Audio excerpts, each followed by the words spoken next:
Hi everyone, I have a few things to talk about tonight. The first few are Nerf related, the others are more varied in their relations, but mostly they're blade oriented. The first thing is I tricked out my Retaliator.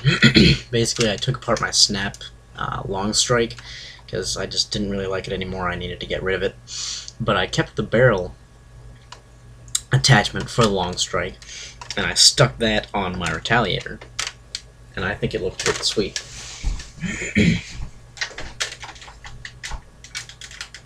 It's just very tactical, as people say. The next thing is directed to the YouTuber going by the name of Pump Snap. I'm working on your long shot. I'm actually almost done with it.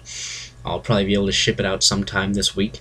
I got the brass in the breech, as you requested, and I got that hole plugged up. I improved the seal a bit, and I'm working on improving the bolt sled at the moment. This is epoxied on and is still drying. I'm going to give it another at least 12 hours to finish curing.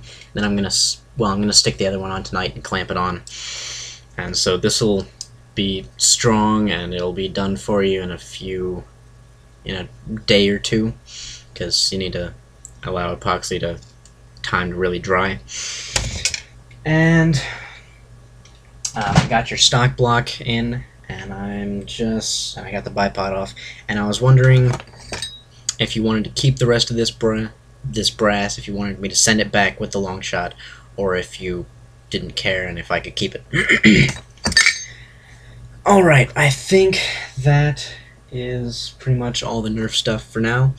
And moving on to blade related stuff, my brother actually, several years ago when I first started making blades, I was making them out of aluminum. They were kind of bad.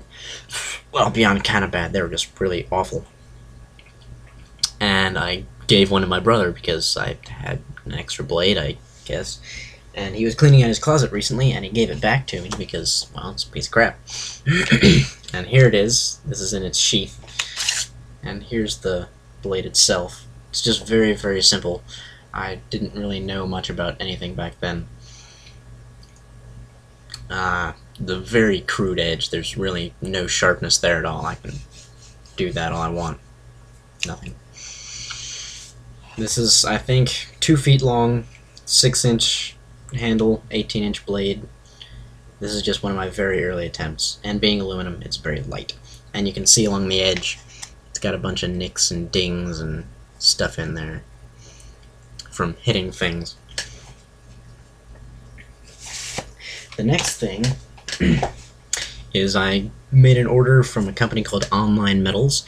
I got some very cool stuff, and you'll see some of that later on, but what I can show you is this, which is just a square foot of aluminum. It's 1/8 of an inch thick. I'll be using it for a couple different things, but mostly it was to test out for the armor project that I'm working on, because I need to know what I'm working with. And I might get some 3/16 inch, maybe even up to 1/4 inch, depending on funding and such things. And I'm working on designing my forge, which will incorporate an anvil and a quenching trough or tube into it. We'll just have to see how that all goes. And the other thing that I got from Online Metals, I'm not going to tell you exactly what it is, but, well, I'll tell you that it's steel. And it's 1/4 inch thick by 3 feet long and 2 inches wide, and that's all I'm going to tell you for now. I'm not going to tell you what I'm making from it, because that's a secret.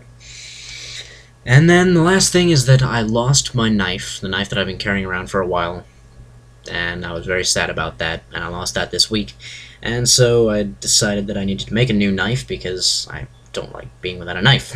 So I took some spare steel I had lying around, actually from a blade that I messed up and just couldn't really use anymore except for scrap steel, and I made this, which I like a great deal. It's 3/16 of an inch thick. It's 1.25 inches here, 10 inches in total length, about, I think, 5.5 inches is blade, and it's very comfortable. I'm not actually going to put anything on the hilt. I just drilled those holes because they look kind of cool, and they actually help with balance a bit. But I'm not going to bother with that.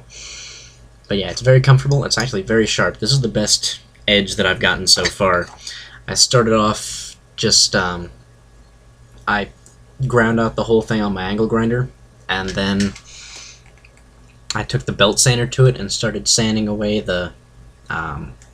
these, now I can't remember what the word is, these angles, these grinds, whatever you want to call them.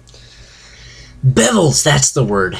These bevels, I think, is the word for it. And I started off with 80 grit because that's what I've got, and I also then when I was done with that I went to 120 grit because that's actually the finest I have. I'm going to be ordering some new belts from McMaster Car at up to about 400 grit, which is a lot finer. But after I'd done that, I took it to a diamond honing thing that my dad has, and then finished it off with this little thing. It's got a pair of some sort of rods in there that you just slide across the blade, across the edge, and it sharpens it up nicely. And this is actually the original design of the knife. It came out pretty darn close to what I designed,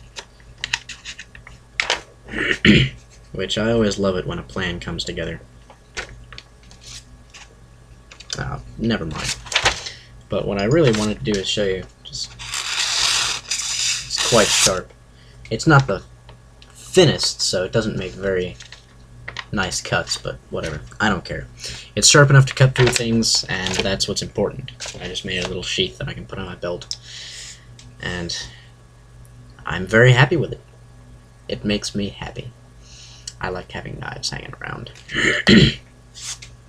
And I did accidentally cut myself with this already once, and I burned myself on the edge. Well, whenever I was angle grinding it, I burned myself on it twice, and that sucked. But whenever you accidentally cut yourself on a knife that you're sharpening, you always know you're going in the right direction, even if it does kind of suck. But I think that's all I've got for now, so in the meantime, projects are being worked on, and Pump Snap, your long shot, will be done quite soon, and I'll be able to ship it back to you. In the meantime, have a great day.